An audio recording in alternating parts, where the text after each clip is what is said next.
अस्सलाम वालेकुम फ्रेंड्स, कैसे हैं साहब? आप सब देख सकते हैं मैं अपने दोस्त के लिए दूध और ये ब्रेड खाना ले आया था। ये देखें। और आप सब देख सकते हैं ये मेरे मेरे साथ कितना लाड कर रहा है। ये देखें।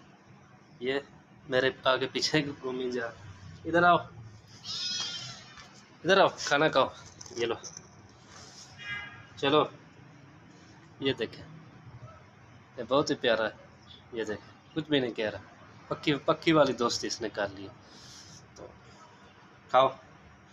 नहीं खा रहा। रात को मैंने इसको चिकन पुलाव की बोटियाँ दी थी ना, सब ये नहीं खा रहा। ये देखें, तीसरा दिन है इसको लेके आया हूँ, इसने मेरे साथ दोस्ती। तो ठीक है फ्रेंड्स, आप लोगों को वीडियो अच्छी लगी तो लाइक कमेंट कीजिएगा और मेरे चैनल को सब्सक्राइब कर दीजिएगा। अल्लाह हाफिज़।